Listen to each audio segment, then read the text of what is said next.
Arqueomanía. Bienvenidos a Arqueomanía. Hoy visitaremos el Santuario de Montserrat, donde vamos a conocer su Museo de Arqueología Bíblica, una colección realmente importante, y lo haremos además de manos del Padre Pius, su erudito director del escritorio.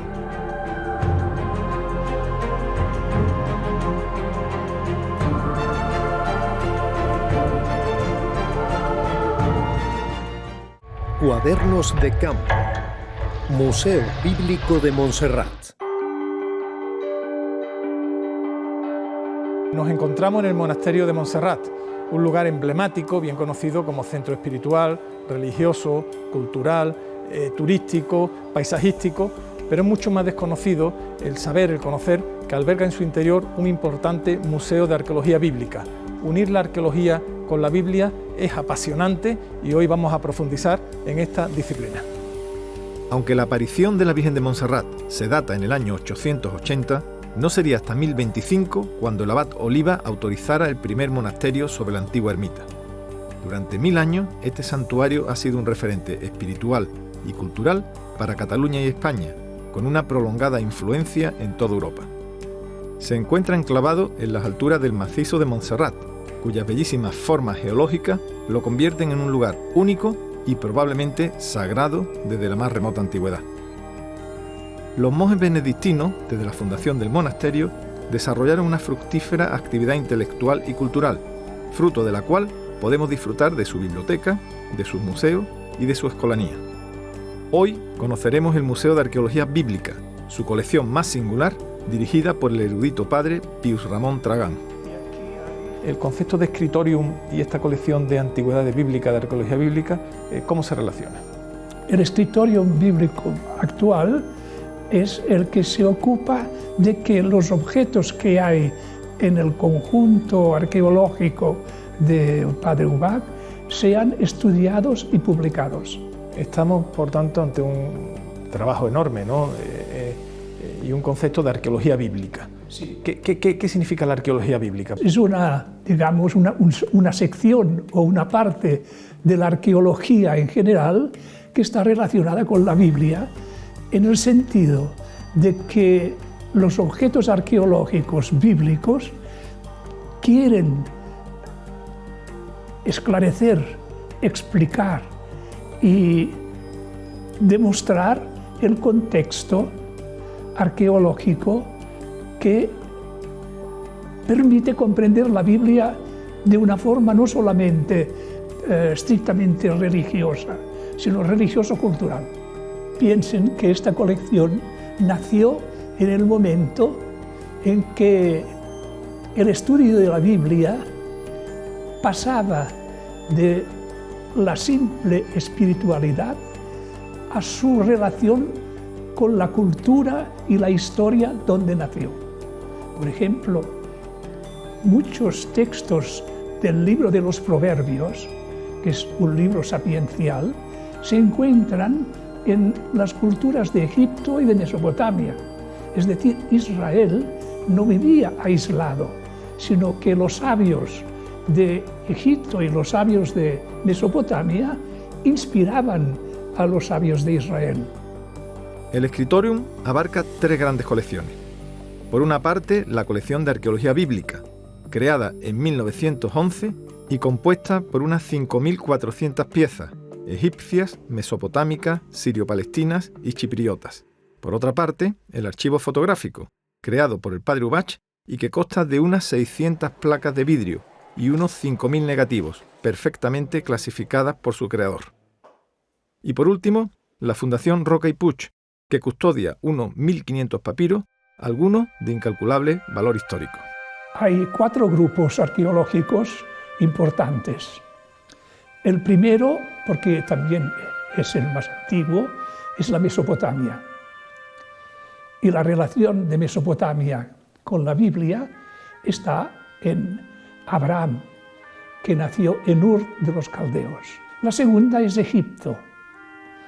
Egipto, el lugar donde Israel estuvo cautivo durante 4 siglos y que seguramente adquirió en Egipto una mentalidad y una cultura que la Biblia luego expresa.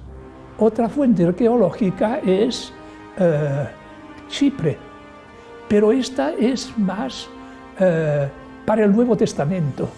Y luego la otra gran colección es la Siro-Palestina. El padre Ubach es la figura, la creadora de la colección. De la colección.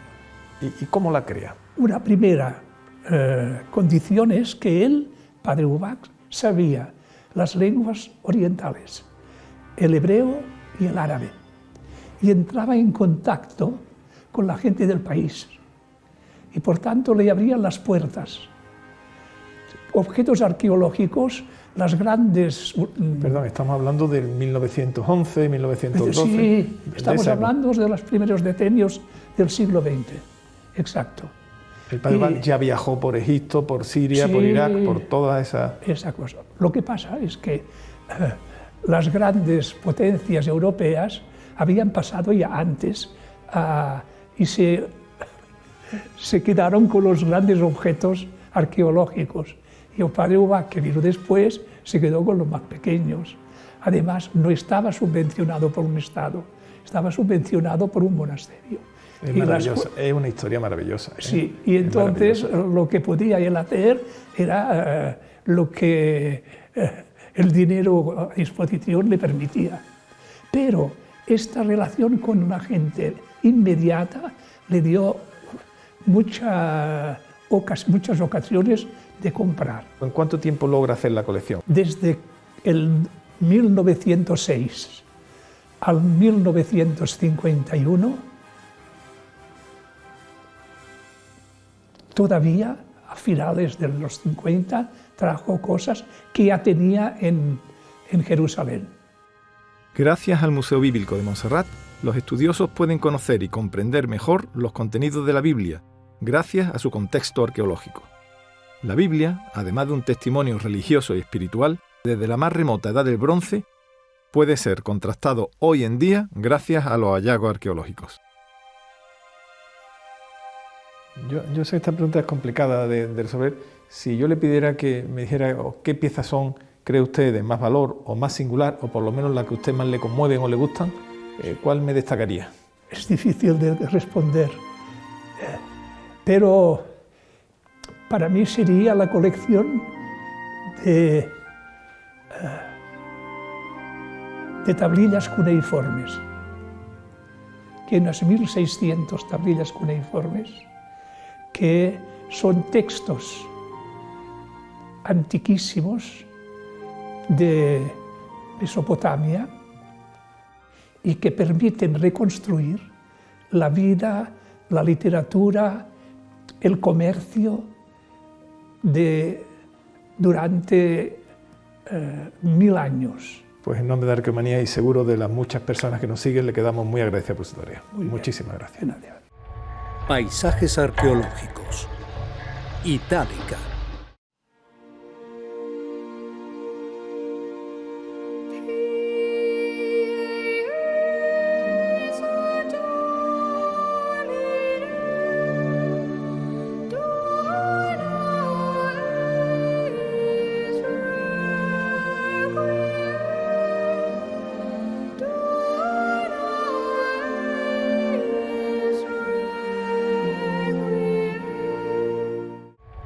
Fragmentos.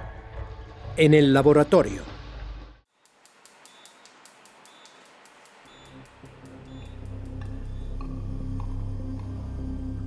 Cuando observamos una pieza de gran valor en un museo, pocas veces somos conscientes de su intrahistoria.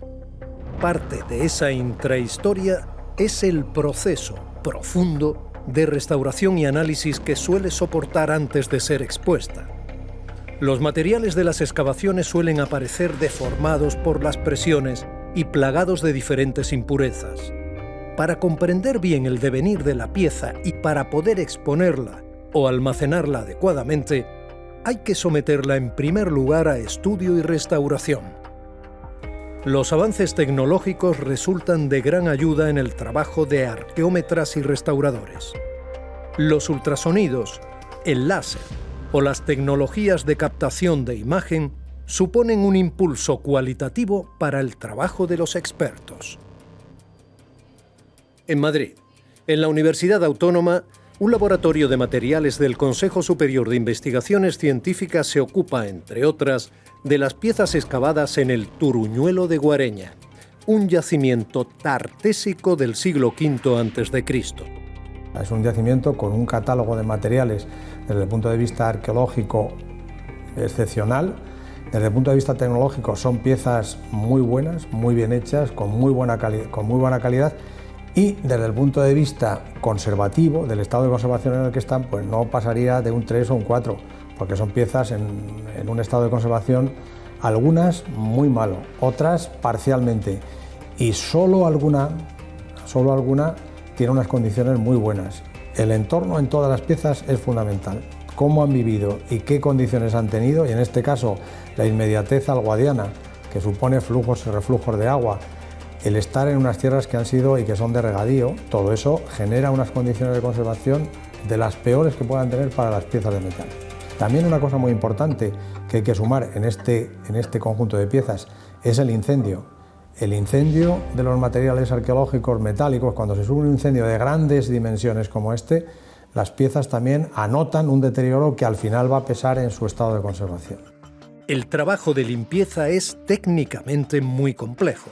Las piezas que estamos restaurando ahora son todas de bronce y es muy llamativo que el estado cambie de una pieza a otra. Incluso en la misma pieza hay zonas que están muy bien conservadas y que el núcleo metálico se ha conservado muy bien y se puede ver en las radiografías, por ejemplo, y dentro de la misma pieza hay zonas que están totalmente cloruradas y están desapareciendo, se deshacen en la mano.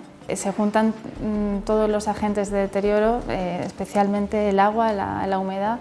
El metal siempre tiende a mineralizarse y a corroerse, y en este caso pues hay zonas que se van perdiendo. Pero las piezas están muy bien fabricadas. En el laboratorio tenemos 2 láseres de limpieza, un long cool switch y un sound free running. Con ellos hacemos la limpieza de las piezas y hemos montado un sistema para poder ver mejor, para que sea más cómodo para nosotros restaurar.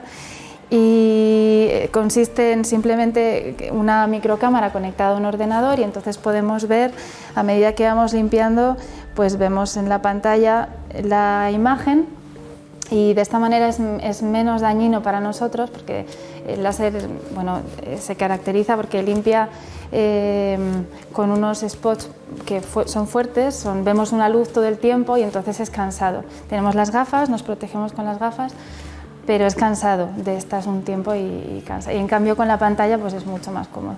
El proceso de caracterización de los materiales con los que se construyen las piezas y su origen suele ser desarrollado por físicos. En el SECIR tenemos fundamentalmente 2 técnicas de análisis, la fluorescencia de rayos X y una espectroscopía de plasma inducida por láser. Son 2 técnicas de caracterización elemental que sirven para determinar la composición elemental de los objetos. Por ejemplo, en el caso del Turuñuelo, la mayoría son piezas metálicas, pues esas técnicas las utilizamos para conocer la aleación de esas piezas, si tienen cobre, si tienen estaño, si hay alguna pequeña cantidad de plomo. Y además, como aquí se hacen trabajos de restauración, pues estas técnicas a veces también nos permiten identificar elementos de la corrosión o depósitos debidos al enterramiento. Los análisis y el procesamiento de imagen gracias a los escáneres permiten ver detalles inapreciables a simple vista y la no necesidad de manejar el original. Es un escáner 3D y entonces tenemos el proyector, las cámaras y la mesa giratoria. Y entonces el escáner 3D funciona por luz estructurada. Lo que hacemos es escanear la pieza antes de restaurarla y después, y así podemos saber la cantidad de materia que hemos quitado y el resultado final. Lo utilizamos normalmente para piezas pequeñas y pues podemos ver las marcas de fabricación, por ejemplo. Es una de las cosas que se puede ver con el escáner 3D. Hay que pensar cada vez más en la arqueología de laboratorio. Ahí está la ciencia y el camino a la verdad. Palabra de arqueólogo. Opus Tessellatum.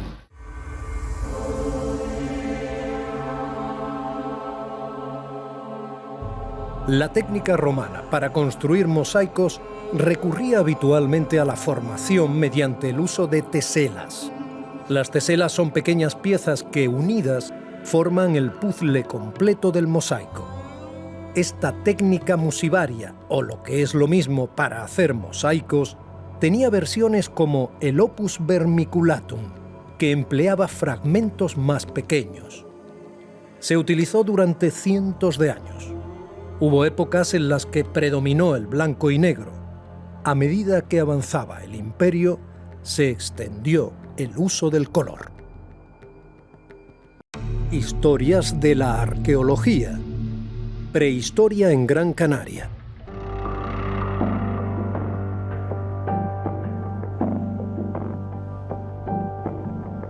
La historia de la llegada de los primeros habitantes a las Islas Canarias recuerda un poco a Rapa Nui, en la isla de Pascua. Una población lejana que se establece en un lugar oceánico y no vuelve a practicar la navegación de altura. Un grupo humano que voluntariamente permanece aislado del mundo, en su paraíso o en su purgatorio. Estas poblaciones, cuando llegan aquí, quizá en una primera arribada que toca todas las islas, no podemos descartar que haya arribadas que llegan solamente a algunas islas, bueno, pues por la razón que fuera, sí conocían la técnica de navegación, sí llegaron por sus propios medios y no traídos por navegantes, que es una opción que también barajamos, perdieron esa técnica de navegación. ¿Tiene algo que ver con el mundo de los tabúes, de la ideología, del simbolismo? Pues no lo sabemos, pero luego llama la atención. El hecho es que efectivamente cada isla evoluciona de una manera ensimismada, aislada, en medio cerrado, hasta que prácticamente se produce el momento del redescubrimiento, como se dice, europeo. ¿Fueron los primeros canarios una tribu bereber castigada por un emperador romano al destierro?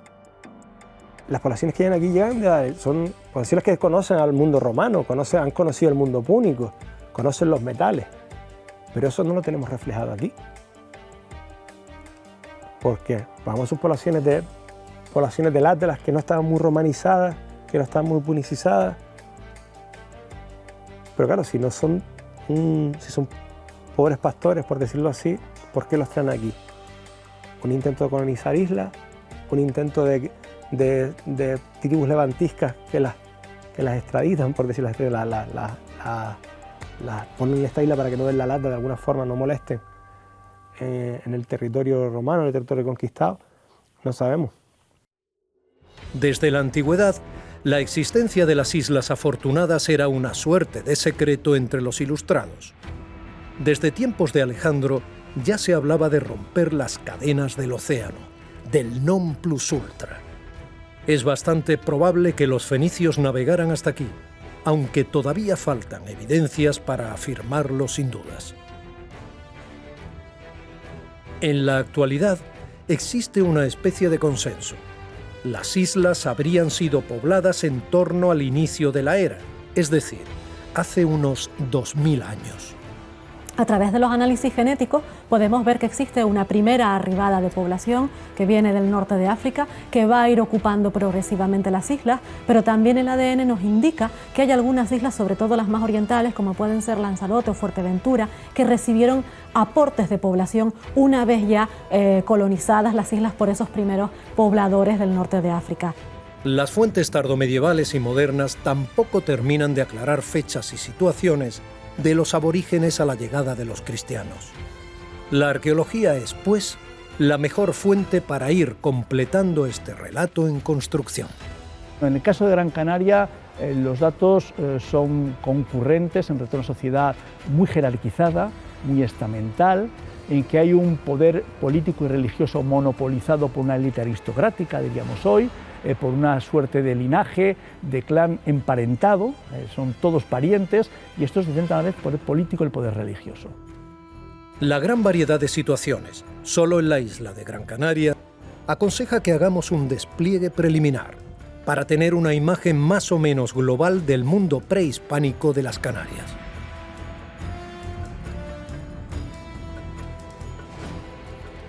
Los textos de los primeros castellanos hablan de los aborígenes canarios como de adoradores del sol. En una vereda de la Caldera de Tejeda, en una cueva que se empleó como corral durante décadas, fue descubierto un verdadero calendario astronómico hace apenas unos años. hemos llegado al filo del amanecer para comprobar el prodigio. Nosotros consideramos que se trata de un almogarén. El almogarén es un término que empleaban los antiguos canarios y que recogen los primeros cronistas para definir los lugares de culto y de ritual que ellos celebraban. Este santuario, este almogarén, está situado en una de las rutas de los sagrados hacia el interior de la caldera de Tejeda. Esto es una cueva artificial, es decir, una cueva que ha sido excavada completamente. Nosotros pensamos que hay un prototipo que se ha diseñado previamente para luego aplicarlo, porque la cueva es de una gran complejidad. Para hacernos una idea, en planta la cueva es como si fuese un cilindro, más o menos, que tiene 2 dependencias laterales y queda rematado por una cúpula excavada casi a 5,5 metros de altura del suelo. La cueva fue construida de tal manera que está orientada hacia determinados eventos astronómicos en el horizonte local que domina este espacio, ¿no? Entonces, ellos logran, los canarios que diseñan este tema, que yo creo que es una obra de Faicanes, de este tipo de personajes, logran meter los eventos astronómicos en el interior de la cueva, con lo cual es de una gran precisión lo que suceda. ¿Por qué lo hace? Porque es una cueva que tiene una funcionalidad astronómica para el control del cómputo del tiempo. Entonces, la cueva está orientada de tal manera que desde 2 días previos al equinoccio de primavera ya se anuncia con una serie de puntos de luz en el interior del templo, y a partir de ahí la luz empieza a entrar todos los días hasta desde el equinoccio de primavera al equinoccio de otoño diariamente, y proyecta en la pared una serie de imágenes, que es lo que estamos estudiando, que interactúa con los grabados que están en este plano de proyección que es la pared. A partir de esa fecha, cuando se produce el equinoccio de otoño, puede ser el 22 o el 23 de septiembre, ya no entra más la luz del sol, porque el sol va derivando hacia lo que es la posición más extrema, hacia el sur, hacia el solsticio de invierno, ya no entra por la orientación que tiene la cueva, pero sí entran todas las lunas llenas de los meses de octubre, noviembre, diciembre, enero y en febrero, con lo cual podían tener un control del cómputo del tiempo basándose en el sol y en la luna. La cueva funciona al mismo tiempo como un observatorio astronómico, pero al mismo tiempo también es un lugar donde se proyectan una serie de imágenes que encierran un relato relacionado con la fecundidad de la Tierra, que es lo que estamos estudiando en una suerte de lo que es el lenguaje visual. Pero aquí sí nos encontramos nosotros con un relato que dura 6 meses de imágenes que van cambiando de forma y que van interactuando con los grabados, que es lo que estamos en este momento analizando. El risco caído y todo el paisaje prehispánico de la caldera de Tejeda pretenden ser patrimonio material de la humanidad. Razones hay. Al otro lado de la caldera de Tejeda se encuentra la fortaleza, uno de los yacimientos más impactantes que hemos visitado hasta ahora. Los últimos aborígenes canarios resistieron, según parece, en este escarpado lugar. El entorno es apabullante. La verticalidad de las paredes y sendas es apta solo para los elegidos. Es un paisaje geológico y humano único. El yacimiento de la fortaleza es de los más antiguos de Gran Canaria y el que más larga o más dilatado ocupación tiene. Tenemos una datación inicial del siglo V o VI, tenemos 2 dataciones de esa misma fecha y tenemos una última del siglo XV. El complejo de la fortaleza es un gran poblado donde se integran de diferentes formas todos los recursos arqueológicos que podemos tener en la isla, que podemos ver en la isla. Tenemos un poblado de casas, de viviendas de casas de piedra, tenemos cuevas con pintura, tenemos una parte con una necrópolis, tenemos en esa necrópolis tenemos túmulos, tenemos cuevas, pero también tenemos, y lo que estamos destacando, es una parte de santuario, de lugar sagrado, que es la cima de la propia fortaleza, donde hay una serie de grabados, de enterramientos muy antiguos y de unas estructuras muy antiguas que creemos que nos hace pensar que toda la fortaleza, ha sido todo el poblado, que incluye esas casas, esas cuevas, incluso esos silos, era una montaña sagrada. Y queremos que esa montaña, que nosotros llamamos hoy en día la fortaleza, pudo ser o fue parte de Humiaga, que es la gran montaña sagrada del sureste de Gran Canaria. La prehistoria canaria nos conduce por paisajes a los que estamos muy poco habituados en la península. Uno de sus espacios ineludibles es el Museo Canario. Resulta estremecedora la muerte siempre, pero cuando es tan violenta, mucho más. y se ha documentado un porcentaje de población con evidencias de fracturas craneales producidas por un enfrentamiento o por una violencia interpersonal. Concretamente, de la población que se ha analizado, un 27% presenta traumatismos cicatrizados, lo cual quiere decir que estas personas sobrevivieron. Esta violencia nos está hablando, es el reflejo también de cómo se estructura esta población. Una población fuertemente jerarquizada, en donde la violencia pudo haber sido empleada como un elemento estratégico para tratar de consolidar esas desigualdades sociales y hacer cumplir o por así decirlo, reproducir ese orden social establecido, ¿no? El debate sobre las momias canarias admite matices.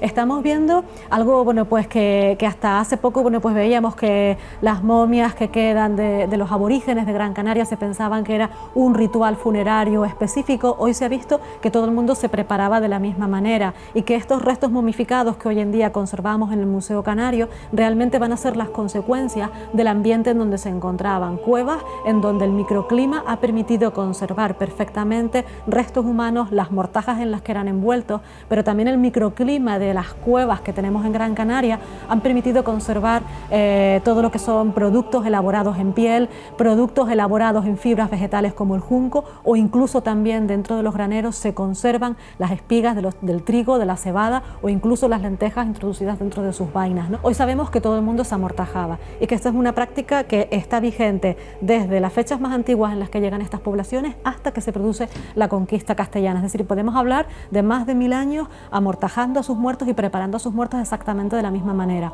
Se colocaban en posición de cúbito supino, es decir, boca arriba, posición extendida, y a partir de ahí se envolvían en lienzos de junco o en lienzos de piel. Sin embargo, observamos a través de las momias que conserva el museo cómo la calidad de los lienzos que envuelven a esas personas o incluso la cantidad de lienzos de piel que la envuelven es claramente un marcador de desigualdades sociales. La muerte y sus espacios plantean algunos enigmas en Gran Canaria, como en el llamado cenobio Valerón. Si hay algo bello en la muerte, es en los detalles de los ajuares o en los emplazamientos de las necrópolis. El lugar llamado Maipés, en Agaete, nos deja ante una espectacular necrópolis sobre una colada volcánica. Bajo el pinar de Tamadaba hay unas 700 tumbas, 8 de ellas son grandes túmulos. Tiene una antigüedad de unos 1300 años. Suenan por allí leyendas de demonios antiguos. Muy cerca, en Gáldar, está la célebre Cueva Pintada. El yacimiento de la Cueva Pintada, lo que se contempla ahora bajo esta instalación museística, es una parte de lo que en su momento fue un poblado indígena o prehispánico muy importante en la isla de Gran Canaria. Es el poblado, el asentamiento de Gáldar, que fue un lugar central del mundo indígena prehispánico en la medida que pasaba por ser el momento final del poblamiento nativo, una suerte de capital política y religiosa de toda la isla. Lo que hay aquí es un barrio, un caserío de lo que fuese gran poblado indígena. Si palacios había, entre comillas, lo más parecido a un palacio que hoy conocemos es la Cueva Pintada, el complejo de la cueva y su cámara decorada, que efectivamente tiene una decoración excepcional. Hay una preparación del soporte, el soporte se regulariza, se embadurna con un mortero y sobre ese se pinta. Bien, es una decoración marcadamente geométrica, que está en consonancia con otras evidencias de este tipo de patrón decorativo. Encontramos en las sellos pintaderas o en la propia cerámica. A día de hoy barajamos dos líneas de investigación. Una que lideran sobre todo nuestros compañeros que están trabajando en el mundo de la arqueoastronomía y de los calendarios y la matemática, que piensan que esta decoración pintada tiene bastante que ver con los calendarios, y otra en la que nos vinculamos nosotros, por la que apostamos más en nuestro equipo de investigación, que tendría más que ver con el mundo de la heráldica, de la genealogía, ¿no? La arqueología de las Islas Canarias tiene grandes páginas escritas y muchas por completar. Esto ha sido solo un adelanto. En el próximo capítulo de Arqueomanía os presentaremos el yacimiento de Cástulo, en Linares, Jaén, y exploraremos la Cueva de los Casares en Guadalajara y la Cueva del Arco en Murcia, junto a sus investigadores en busca de vestigios de la prehistoria.